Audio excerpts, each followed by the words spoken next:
Details చూస్తే మాజీ మంత్రి జేసీ దివాకర్ రెడ్డి సీఎల్పీ కార్యాలయంలో మాట్లాడిన కామెంట్స్ పై కాంగ్రెస్ సీనియర్ నేత వి హనుమంతరావు ఫైర్ అయ్యారు.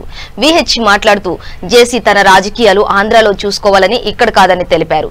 జానారెడ్డి ఓడిపోతాడని చెప్పడానికి జేసీ ఎవడని ప్రశ్నించారు. జేసీ జ్యోతిష్యాలు చెప్పడం మానుకోవాలని, ఇలాంటి మాటలు మాట్లాడితే కార్యకర్తలు తిరగబడతారని హెచ్చరించారు. జేసీ వ్యాఖ్యలు చూస్తుంటే కేసీఆర్ కోవర్ట్ అని అర్థమవుతోందని అన్నారు. జానారెడ్డి ఓడిపోతారని చెప్పిండు.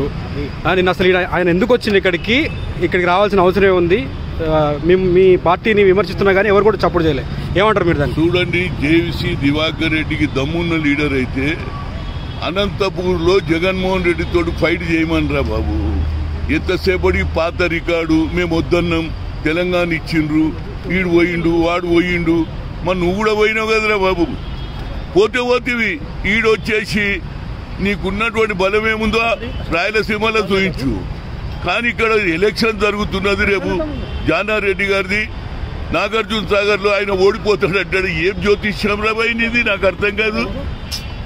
అంటే నువ్వు ఏమన్నా కేసీఆర్ కు తొత్తుగా పనిచేస్తున్నావా అని అనిపిస్తుంది. ఎందుకంటే ఒక కాంగ్రెస్ వాడు వచ్చి ఏది ఇక్కడ ఏం మాట్లాడుతున్నాడు, నువ్వు టీడీపీలో పోయిండొచ్చు, నీకు ఆడ దమ్ము లేదు, ఈడొచ్చేసి జానారెడ్డి ఓడిపోతాడని భవిష్యత్తు చెప్తున్నావు, జ్యోతిష్యం చెప్తున్నావు. ఇలాంటి మానుకో.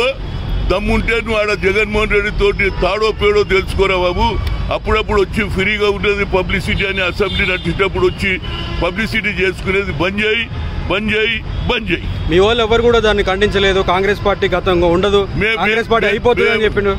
ఎవరు ఖండించినా నేను తప్పనిసరిగా జానారెడ్డి సీనియర్ లీడరు, అలాంటి అవమానాన్ని మేము తట్టుకోలేము. నేను దీన్ని ఖండిస్తున్నా. ఇంకోసారి మాట్లాడితే కార్యకర్తలు తిరగబడతారు, దానికి పరిణామాలు తీవ్రంగా ఉంటాయని నేను హెచ్చరిస్తున్నా. జానారెడ్డి ఓడిపోతారని చెప్పిండు. నిన్న అసలు ఆయన ఎందుకు వచ్చింది ఇక్కడికి రావాల్సిన అవసరం ఉంది.